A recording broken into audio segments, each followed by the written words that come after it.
Let's simplify, then solve inequalities. Inequality number 1. Step 1. Simplify the inequality. Taking a look at this inequality, here is our greater than or equal to symbol. That means our two expressions are here on the left-hand side and on the right-hand side. The right-hand side has just a 29. That is a simplified expression. Nothing complicated going on here, just a single numeric term, no distribution, no like terms, only one term.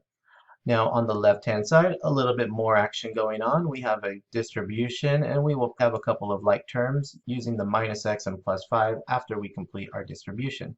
But let's get started with our distribution. We have 5 times 2x plus 3. We can use our box model to set this up, putting the 5 on the outside of the row and a positive 2x on the first column, positive 3 on top of the second column, and now multiply.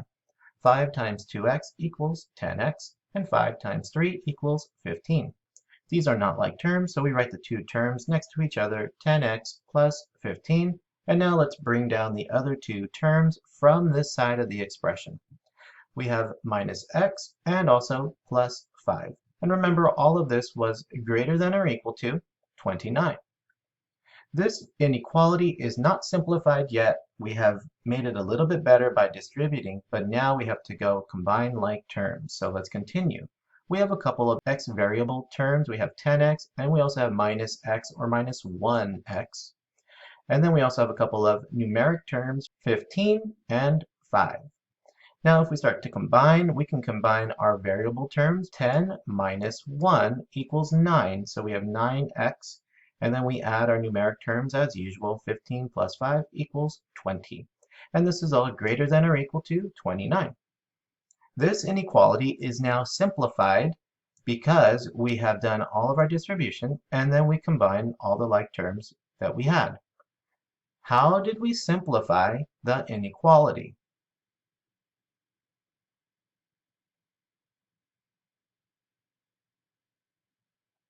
In step 1, we simplify the inequality by making sure to do all of our distributions and then combine like terms when we could to now have a completely simplified inequality. Step 2. Solve the inequality using inverse operations. We are now starting to solve for this variable x. We want to get this x all alone on one side of the inequality, and then we will be solved. We start by removing this numeric term plus 20. To get rid of a plus 20, we need to make it become 0 by subtracting 20. And if we do it to one side, we have to do it to both sides of the inequality, keeping the inequality balanced. We have 9x plus 20 minus 20, which will leave you with just 9x. And that is greater than or equal to 29 minus 20 equals 9. So x is not solved yet because x is not alone. There's also x times 9. The inverse operation to use now to get x by itself is to divide by 9. 9 divided by 9 will equal 1 and give us an x all alone so that we can be solved. And if we divide by 9 on one side, we must divide by 9 on the other side. Alright, so now dividing 9x divided by 9 equals 1x, or just regular x, and that is greater than or equal to 9 divided by 9 equals 1. Our inequality is now solved. Solutions are all values that are greater than or equal to 1. How did we solve the inequality? After we had a simplified inequality, what steps did we take to solve the inequality?